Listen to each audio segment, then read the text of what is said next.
ലോകേഷിൻ്റെ അടുത്ത സിനിമ അല്ലു അർജുൻ്റെ കൂടെയാണ്. അല്ലു അർജുൻ്റെ 23ാമത്തെ സിനിമയാണ് ലോകേഷ് സംവിധാനം ചെയ്തത്. ലോകേഷിൻ്റെ 7ാമത്തെ സിനിമയാണ്. മൈത്രി മൂവി മേക്കേഴ്സാണ് നിർമ്മിക്കുന്നത്. അതിൻ്റെ അനൗൺസ്മെൻറ്റ് വീഡിയോ കുറച്ച് 2-3 ദിവസം മുമ്പ് വന്നു. എവിടെ കൈതി 2 അവിടെ. ആ ലോകേഷ് വേറെ ഏത് സിനിമ ചെയ്താലും ആളുകൾക്ക് ഇപ്പോഴും വേണ്ടത് ലോകേഷിൻ്റെ സിനിമാറ്റിക് യൂണിവേഴ്സാണ്. ലോകേഷിൻ്റെ LCU കാരണമാണ് ആളുകൾ ലോകേഷിന് ഇത്രയധികം സ്വീകരിച്ചത് എന്നൊന്നും ഞാൻ പറയുന്നില്ല. അത്രയും മണ്ടനാവാൻ ഉദ്ദേശിക്കുന്നില്ല. കാരണം ലോകേഷിൻ്റെ സിനിമകൾ ആളുകൾക്ക് ഇഷ്ടമായതുകൊണ്ടാണ്. അത് LCU ഫാക്ടർ വന്നപ്പോൾ ആഡ് ഓൺ ചെയ്തു എന്നതാണ് വാസ്തവം. മാനഗരം LCU ബന്ധമില്ല. പക്ഷെ മാനഗരം അന്നുണ്ടാക്കിയ ഓളം ചെറുതുമല്ല. ഒരു പുതുമുഖ സംവിധായകൻ വന്ന് ഇത്രയധികം ഒരു ട്വിസ്റ്റുകളും ഇത്രയധികം കൊമോഷൻ നിറഞ്ഞ ഒരു സ്ക്രിപ്റ്റിനെ ഡൈല്യൂട്ട് ചെയ്ത് പ്രേക്ഷകരുടെ മുന്നിലേക്ക് എത്തിച്ചപ്പോഴേ അയാളിലെ സംവിധായകനെ ആളുകൾ നോട്ട് ചെയ്തു. അതിനുശേഷം കൈതി വന്നിട്ട് അതുണ്ടാക്കിയ തരംഗം ചെറുതേയല്ല. ഇങ്ങനെ പൊയ്ക്കൊണ്ടിരിക്കുകയായിരുന്നു ആ തരംഗം. എന്താ തരംഗം കൈതിക്ക്. അതിനുശേഷം പിന്നീട് ലോകേഷിൻ്റെ തോളിലേറ്റിയാണ് ആളുകൾ നടന്നത്. തോളുമല്ല, തലയിലേറ്റിയാണ് ആളുകൾ നടന്നതെന്ന് പറയാം. ഒരു പക്ഷേ ഒരു തമിഴ് സംവിധായകനും കിട്ടാത്ത അത്ര മൈലേജ് ബൂസ്റ്റ് ലോകേഷ് തന്നെ മാധ്യമങ്ങൾക്ക് മുന്നിൽ വന്ന് ആ ബൂസ്റ്റ് ഇരട്ടിപ്പിക്കുകയും ചെയ്തിട്ടുണ്ട്. ഇപ്പം ലിയോ, മാസ്റ്റർ, വിക്രം ഈ സിനിമകളൊക്കെ വന്നപ്പോഴേക്കും ലോകേഷ് അങ്ങ് പോയി, വേറെ ലെവൽ രീതിയിലേക്ക് പോയി. എല്ലാം കൊണ്ട് ഒറ്റ പടത്തിൽ താഴെ പോയതാണ് കൂലി വന്നപ്പോൾ പോലും ഇത് സ്റ്റാൻഡ് ലോൺ സിനിമയാണെന്ന് ലോകേഷ് പറഞ്ഞപ്പോൾ പോലും പല റിപ്പോർട്ട്സുകളും LCU ആണെന്ന് പറഞ്ഞതിൻ്റെ അടിസ്ഥാനത്തിൽ പലതും വന്നിട്ടുണ്ടെങ്കിൽ പോലും അതിപ്പോൾ സ്റ്റാൻഡ് ലോൺ സിനിമയായിട്ട് പോലും കാണാൻ പറ്റാത്ത രീതിയിലേക്ക് കൂലി അമ്മാതിരി താഴെ പോയി. ലോകേഷ് ഇവിടെ പോയി. ഒറ്റ പടം ഒരു സംവിധായകനെ മാറ്റിയതാണ്.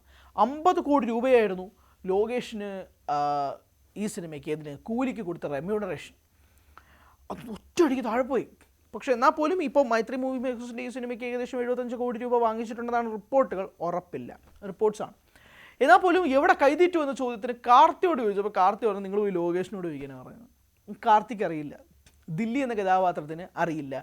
കാർത്തി ഈ സിനിമയുമായി ബന്ധപ്പെട്ട് മുന്നോട്ട് പോകുന്നതാണ്. അപ്പോൾ അതിനിടയിൽ ലോകേഷിൻ്റെ പഴയ അഭിമുഖം കുത്തിപ്പോക്കുന്നുണ്ട്. ലിയോ സമയത്ത് ഭരദ്വാജ് ഇങ്ങനെ കൊടുത്ത അഭിമുഖത്തിൽ ഇങ്ങനെ പറയുന്നുണ്ട്, എൻ്റെ അടുത്ത സിനിമ രജനീകാന്ത് സിനിമയാണ്, അതിനുശേഷം കൈതി 2 ആയിരിക്കുമോ എന്ന് അവതാരകൻ ചോദിച്ചപ്പോൾ ലോകേഷ് പറഞ്ഞു ആയിരിക്കുമോ എന്നല്ല, 100% കൈതി 2 ആണ് എന്നാണ് പറഞ്ഞത്. അപ്പോൾ ആ പ്ലാൻ അപ്പോഴേ ഉണ്ടായിരുന്നു.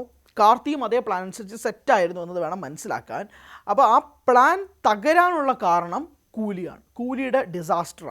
കൂലിയുടെ ഡിസാസ്റ്റർ ലോകേഷിൻ്റെ പ്ലാനെ തന്നെ മാറ്റി LCU തന്നെ നീക്കി വെക്കണമെന്നുള്ളൊരു ആവശ്യം വരുന്നു എന്നത് രീതിയിലേക്ക് വന്നു. അതിനിടയിൽ ലോകേഷിൻ്റെ സാലറി ഇഷ്യൂസും ഒരു തരത്തിൽ ചർച്ചയായി.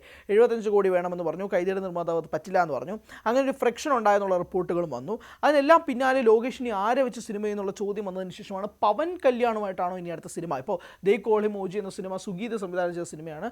ആ സിനിമ പവൻ കല്യാണായിരുന്നു നായകൻ. ആ സിനിമ ഭയങ്കരമായിട്ട് ബോക്സ് ഓഫീസിൽ കളക്ട് ചെയ്തു. പവൻ കല്യാണായിരുന്നു അതിൽ വിസ്കാസ് എന്ന് പലരും പറയുന്നുണ്ടെങ്കിൽ പോലും ആ സിനിമ വർക്കായി പ്രേക്ഷകർക്ക്.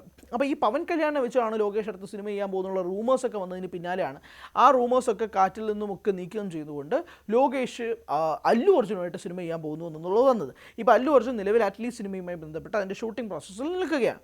അപ്പം അതാണ് അവിടെ നടന്നുകൊണ്ടിരിക്കുന്നത്. അതിനിടയിലാണ് ഇപ്പോൾ ലോകേഷുമായിട്ടുള്ള പടങ്ങൾ ചെയ്യുക. അപ്പോൾ തമിഴ് സംവിധായകരുമായിട്ടാണ് അല്ലു അർജുൻ ഇനി അടുത്ത 2 സിനിമകൾ വരാൻ പോകുന്നത് എന്നുള്ളതും വ്യക്തമായി കഴിഞ്ഞിരിക്കുന്നു. ഷൂട്ട് 2026 ആരംഭിക്കുകയും 2027 റിലീസ് എന്നതും ഔദ്യോഗികമായി അവർ അറിയിച്ചു കഴിഞ്ഞിരിക്കുന്നു.